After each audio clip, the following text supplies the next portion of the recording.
That's very important to remember in a lot of ways. These Muslim refugees are refugees. They're not terrorists. They are fleeing terrorists. They're fleeing Muslim. A majority of what they're fleeing is Muslim on Muslim violence. The situations, there was just 2 bombings in Baghdad. 2 bombs just went off that ISIS took credit for. They were Muslims killing other Muslims. That's what it is. And they are fleeing to get out of that to go to what they consider the Christian world. It's talked about. They use terms like we're looking for a safe place for our family, or we're looking for jobs and all that. But in reality, it is Muslims fleeing a Muslim world trying to go to a Christian world. Okay? It's been going on for a long, long time. It was a trickle. It was a long time. It was a trickle. In the fall, in August and September of 2015, what went from being 1 or 2 a week went very quickly to 1 or 2 a day. Went very quickly to 10 or 20 boats a day, up to maximum sometimes 200 boats a day. So I want to back up and say, politically, historically, how do we get to that point? You can trace it back to 6 years ago, what's called the Arabic Spring.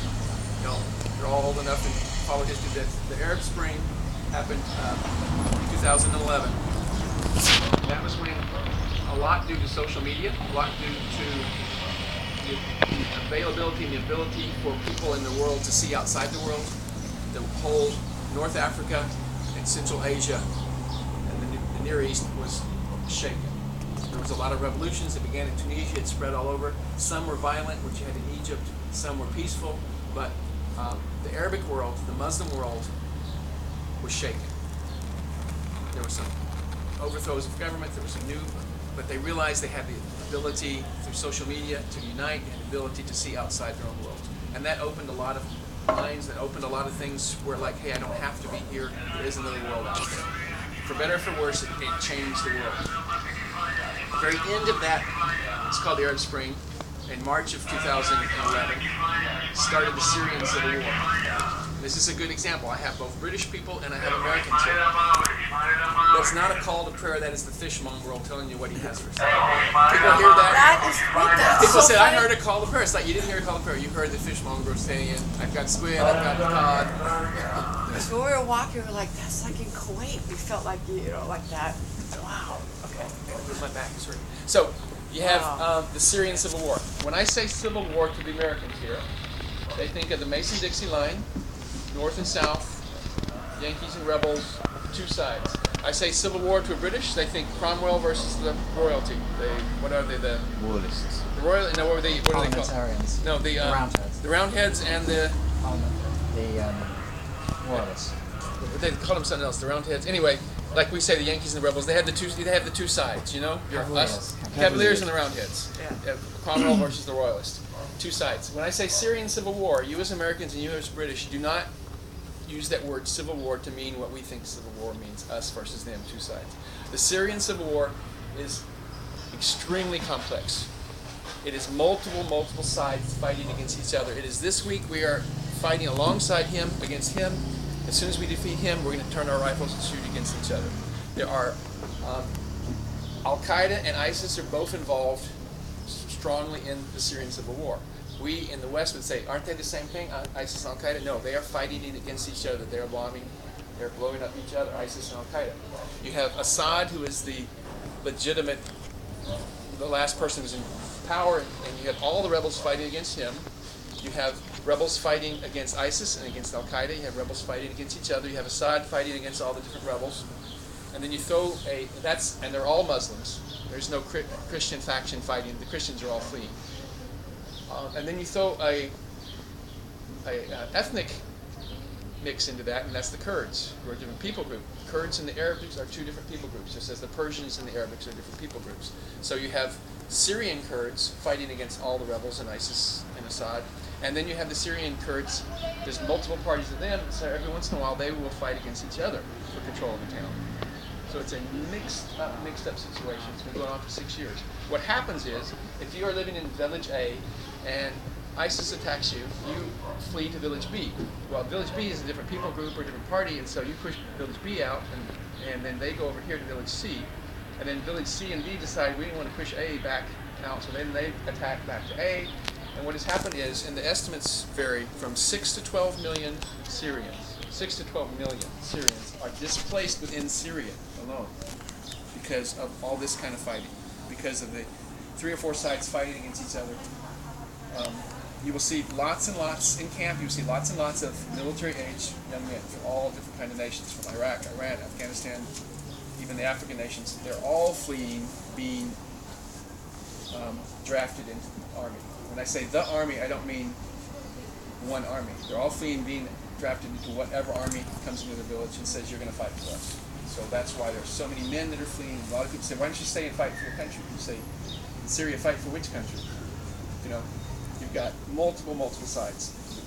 A year ago March, Assad brought together different generals from different factions to sign a peace accord. It fell apart very quickly. But he signed the peace accord with 94 different generals. 94 different representatives, and there was no one there from ISIS, there was no one there from Al-Qaeda, and there was no one there from the Kurds. And he still signed it with 94 different generals. Wow. That's the kind of situation you have where everybody is fighting against each other. And that has been going on for 6 years. By the summer of 2015, it had been going on for almost 5 years, and people were coming to a point. Those people that displaced, the estimates are 2 to 3 million of the Syrians left Syria. We know for us a fact that there's close to 3 million Syrians that are living on the border with Syria in Turkey, in Lebanon, and in Jordan. There are camps, large camps of 80,000, 90,000 people that are pushed out of Syria that have their own city on the borders in Lebanon and Jordan. Most of those people want to get back to Syria.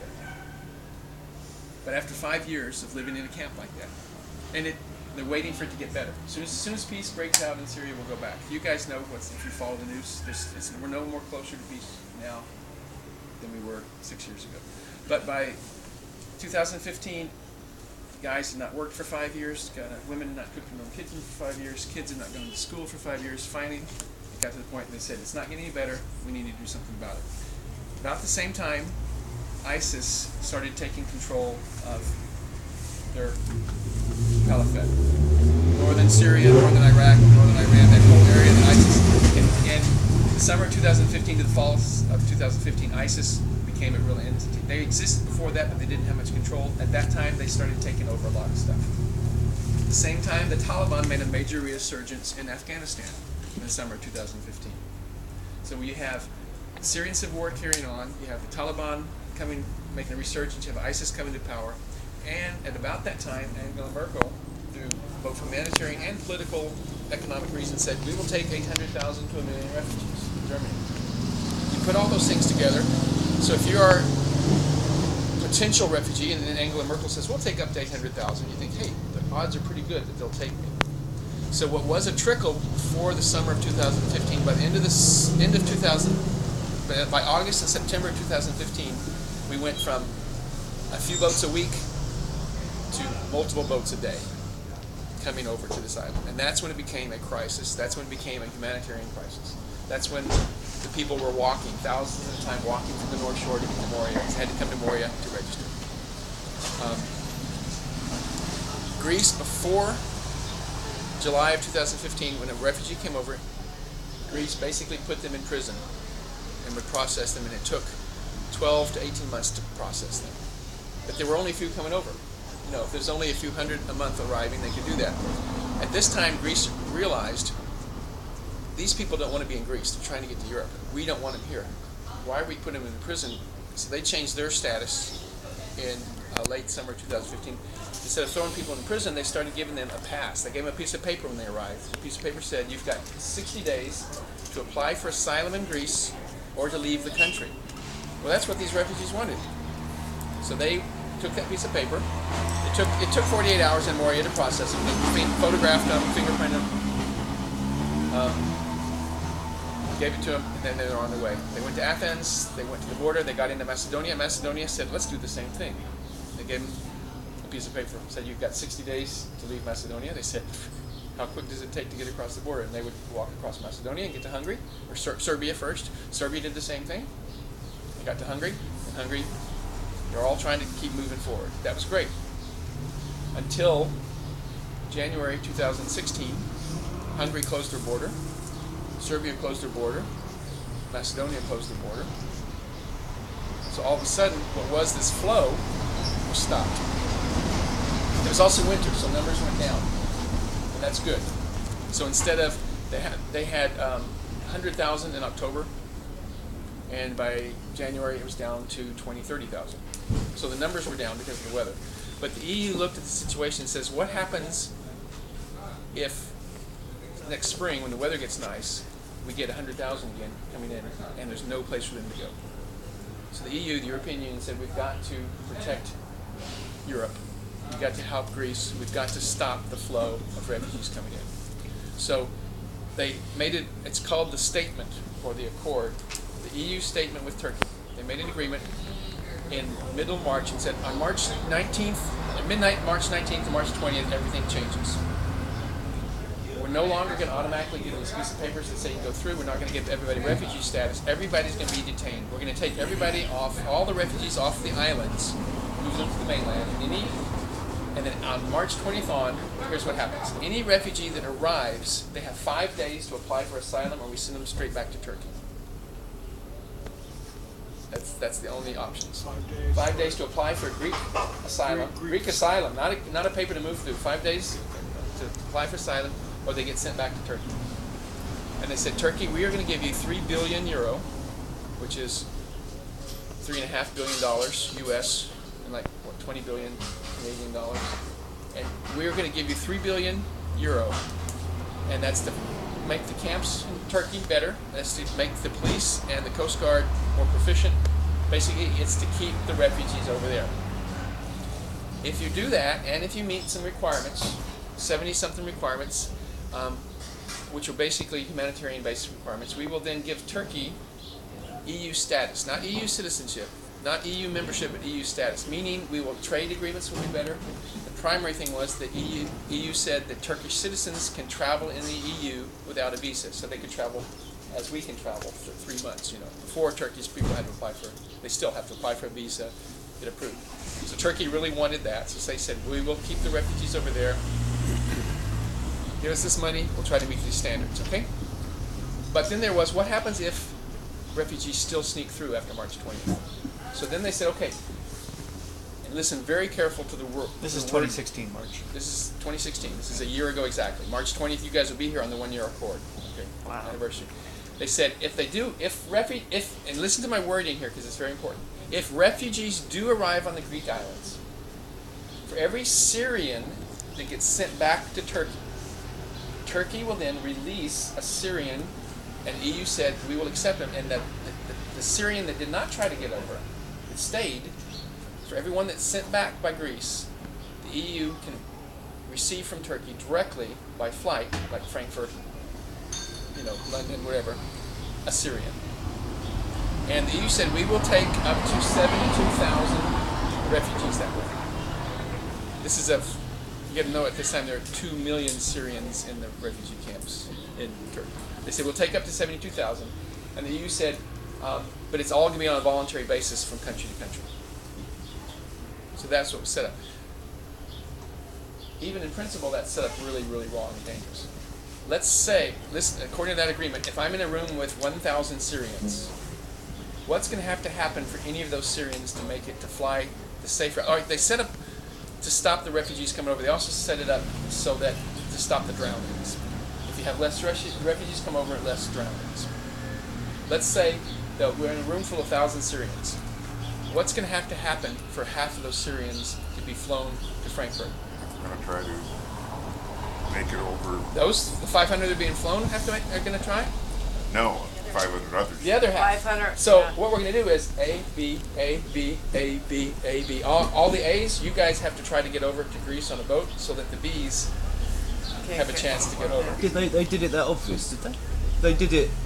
Was that implied to the refugees Was that it you planned? I may go What or it you said may was go? for everyone that gets sent back, one that didn't try gets flown over. But So if none try, none can be flown over. If 5,000 Syrians try and get sent back, 5,000 can be sent over. So it's set up that way. But it's also set up, I used the word Syrian the whole time, didn't I? I never once said refugee. What about when you get in camp, there are 35 to 40 nationalities that are coming over on those boats. So there was nothing set up for the rest of the refugees. I also said that the EU countries would take up to 72,000, and each country would take it on a voluntary basis. So how many is England required? Now it's all mixed up because England pulled out, but how many would England be required to take of that 72,000? I think we're taking How many would you be required to take, though? none. None. How many was Germany required to take? None. How many is Holland required to take? None. It's on a voluntary basis. So what if they all said, no thanks. What has actually been set up is Germany said, we've taken too many. And Spain and Portugal said, we can't afford any. So Germany's saying, listen, we'll pay you to take some so that we don't have to take them. So human trafficking is becoming a whole different, taking on a whole new meaning. Germany says, we can't take any more. We took 1 million, but we can afford to pay Spain to take their share of it. Here's what actually happened. They said, we're going to start this on April 4th. We will do the first, because actually on March 20th, as many boats came over as on March 19th. You will meet people in camp that came over the last week of March. They're still here. April 4th came, Port of Mytilene, they made a big deal. This is very close to what I say now. They marched 162 refugees out of Moria and put them on a boat. There's pictures of them. There was one Frontex soldier per handcuff the 162 refugees, took them on a boat, took them back to Turkey, and they released 162 Syrians that flew to Denmark, Holland, and Germany, I believe it was. And they made this big deal that this is how it's working. Is that what the accord was supposed to say? What did if you listen to my wording, did you pick up on anything? Say it again. They took 162 refugees. That were already here. I thought they were supposed to be. They took 162 refugees that had come over since March 20th. They weren't Syrian. Took them there. What did he say? They weren't Syrian. I said 162 refugees, and they said they flew 162 Syrians. Ask me how many of those 162 they took from Moria were Syrians. Weren't they Afghan? There were zero. Zero Syrians, but they flew 162 Syrians out. So now it's become a bargaining chip that they don't necessarily have to be Syrians, so they're not even living up to the agreement. So when this agreement was announced, that's when UNHCR, United Nations High Commissioner for Refugees, that's when Doctors Without Borders, Médecins Sans Frontières, and Samaritan's Purse and many other organizations who had been working in Moria said Moria has now become a prison. They're doing this new form of human trafficking. It's really wrong, and they all pulled out. It was really hectic that week. I was here the week of March 19th, 20th. 3/4 of the volunteer organizations pulled out of Moria. Eurorelief stayed.